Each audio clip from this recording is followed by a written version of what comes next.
Hi everyone, and thanks for joining us for this edition of HRO Hotspot. My name is Aditi Sharma Kalra. I'm the regional editor for Human Resources Online, or as we like to call ourselves, HRO. And today I'm with our interviewee, Drew McGuire, CEO and co-owner, Capability Group, joining us all the way from New Zealand. Capability Group is an organizational development consultancy with offices in Singapore, Australia, and New Zealand. Drew and his team have been working hard to develop leading-edge blended learning solutions with a specific focus on learning tech and digital content. Drew finds himself drawn to the intersection of design, leadership development, change management, and driving mindset shift and behavior change at scale, which benefits us because we're looking today to probe him on the future of learning. Thank you for joining us, Drew. A big welcome to you. Thanks, Aditi. It's great to be here and really looking forward to our conversation. Same here, Drew. So let's get started. My first question to you is, you and your team are dedicated to captivating learners and preparing them for the future. So what is Capability Group's secret recipe for a creative and immersive digital learning experience? Yeah, I think that the key word there, Aditi, is experience. So I guess what we look to do is design every aspect of the end-to-end learner experience. So we want to design for every touch point of the learner through whatever experience we create for them. So what we're seeing today, or what our learning solutions and learning experiences look like today, is they're very multidimensional and they've got lots of different aspects to them. So we've got things like 360 diagnostics, 2D and 3D animation. We still have the workshop component, which is obviously can be online. They're much shorter these days. And the focus there is to really leverage the benefit of having people in the room. Our supporting materials for our programs are starting to incorporate augmented reality, which just builds ongoing engagement in those materials. We've got this phenomenal VR solution, which means we can now drop in an immersive VR experience, say into a extended or longitudinal leadership program. Coaching's still a staple and can be part of all sorts of learning experiences. We put light touch structure around application of learning on the job, and we actually, at the end of a program, we look to continue to reinforce new knowledge and behaviours over time for a period of 6 to 12 months after the program to make sure that those that new knowledge, those new behaviours or those new ways of working get embedded into the day job. So what we've got is like this really inspiring digital creative team that can actually stitch all of those elements or selections of those elements into a hugely impactful learning experience. So, the starting point for us, though, is a set of learning design principles. So like we read and research like crazy around neuroscience, behavioural psychology, and that kind of thing. And from that research, we've distilled down to a set of about 12 or 15 learning design principles. And it's things like learning is dynamic, it's not linear. It doesn't always go the way you design it. Or people don't pick up, what you want them to pick up in that moment that you've designed it on the morning of the second day or whatever. We look to build skills and behaviours by doing and not telling, and designing for that. And then there's also that thing of mindset shift and behaviour change. It does take time. So it's about being realistic. And so we see a lot of our programs being longitudinal, much smaller bite-sized chunks over time with supporting application of learning on the job. But, and that's in recognition of that particular design principle. Those design principles inform a learning model that underpins all of our programs, and then those learning design principles have actually been what we've based our decisions on when we've been looking at learning tech and anything around digital learning. So, we've chosen 3 technologies to date over the last 7 or 8 years. I'm really picky. I want to make sure that any tech we use or anything digital we use is aligned with our principles and is going to have impact. So we've chosen Axonify, we've chosen Reveal VR, we've got our own platform, and actually we've just recently signed up with Degreed as well. Well, Drew, I'm actually blown away by how holistic the learning experience actually sounds, right from the research to the design principles and the learning models, and even to the technologies that you're using. Now, my next question to you is, Capability Group Solutions empower 1.5 million people across the Asia-Pacific region to connect, learn, and make a difference. What are your tips and tricks to driving behavior change and mindset shift at scale? Yeah, we've got it. There's about 4 or 5 key things that I think are interesting, and they're actually aligned with good change management principles as well, right? Because that's ultimately what this is all about. So, a starting point for us is having a deep understanding of the day-to-day experience of your employees. Understanding that day in the life of how do they move around a store. Or how do they move around a distribution centre? What are all the key tasks that they're doing in the office? Who do they interact with day to day and that kind of thing?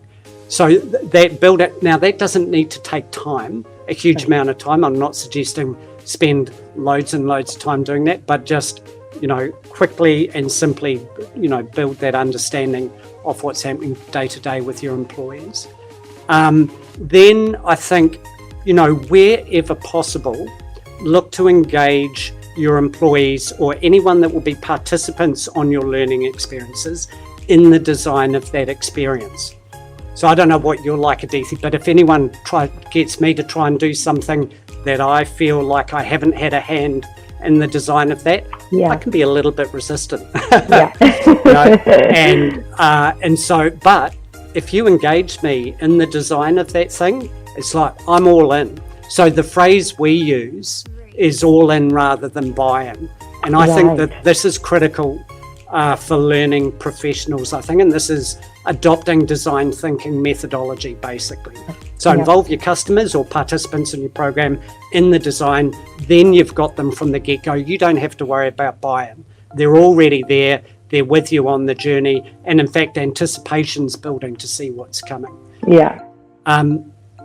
Another sort of the third key element here, I think, is understanding the different motivators of your employees. So, like, for example, some people are motivated, like they're hyper competitive. And like, I want to know I'm beating you, right? And like, I'm scoring higher, I know more than you do. So they're competitive against others. Other people don't care about that. And actually all they care about is just being the guru. I want to be the person that knows everything just because I want to know. And then other people are motivated by rewards. And then yet others get motivated by actually playing games in a learning experience, gathering points and that kind of thing. So, and this is where gamification comes in. And there's some great platforms out there, and Axonify is an example, where they use multiple, game mechanics so that in their platforms, so that people pick and choose those things that are aligned with what motivates them, and that's what keeps bringing them back to the learning. It's not about giving everyone a badge or giving everyone access and making everyone go to a leaderboard. It's actually let people pick and choose those things aligned with their motivations. The fourth key thing is probably just around engaging your people leaders. Ultimately, they're going to be the people that are driving these changes in your different markets and different parts of your business. So, they need to understand what's in it for them, and also be very clear with them about what your expectations of them are and what it is that you need them to do. Don't just think that they'll know what to do, because often they don't. And then, finally, there's something about choosing the right technology to support you to design those experiences at scale so that the learning's happening in the flow of work. You're collecting data that's giving you insights about how that capability lift's occurring over time, and then be responsive to what the data's telling you. If the data's telling you some of your tactics aren't working, change those tactics, try something different. So you want technologies in there, and they're available, that allow you to be agile as, a transformation program rolls, or as you're rolling out new ways of working. Thanks for sharing those principles, Drew. It's so inspiring to see how many of those steps, including involving the learner. So right from the very start, in terms of experiencing a day in the life of, to getting their input in the program design, they clearly play a huge role. So once again, thanks for sharing that. Now, my final question to you is, and this is a two-pronged question, Drew, so do bear with me.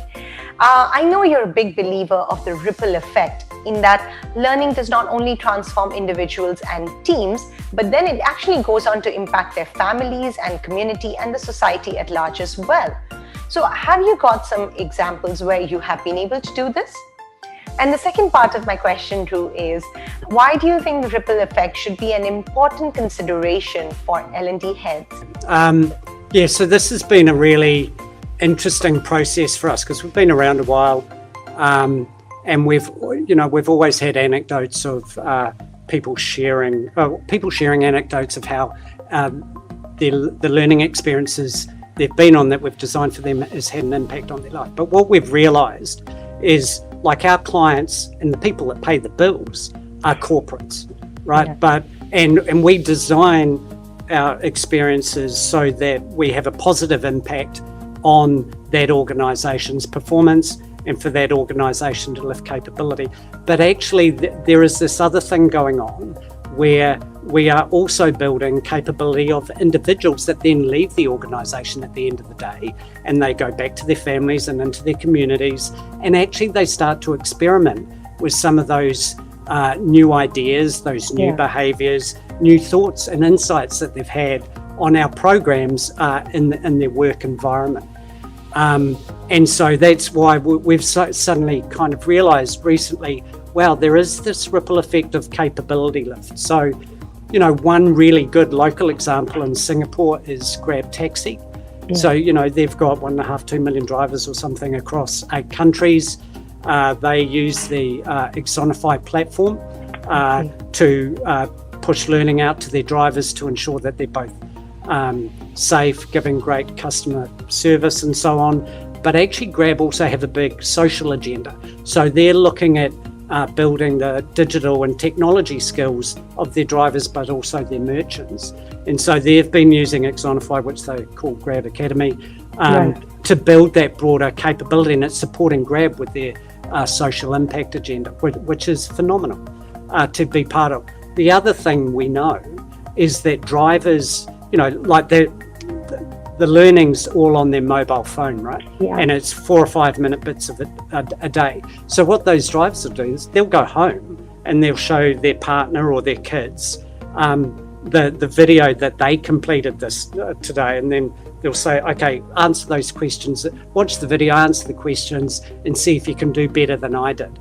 And so suddenly there's this mechanism to take mobile learning out to 1.5 to 2 million families across 8 developing countries.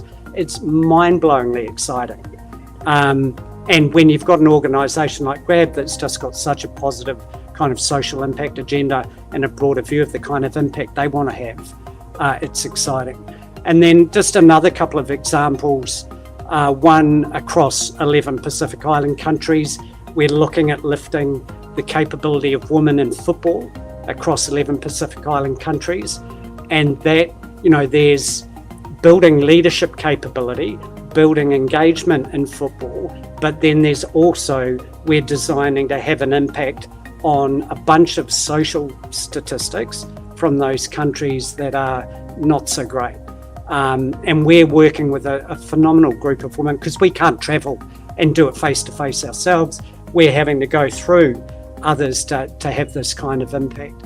So that's the second one. And then the third one is here in New Zealand, we deliver longitudinal leadership programs for local government organisations in every region around New Zealand.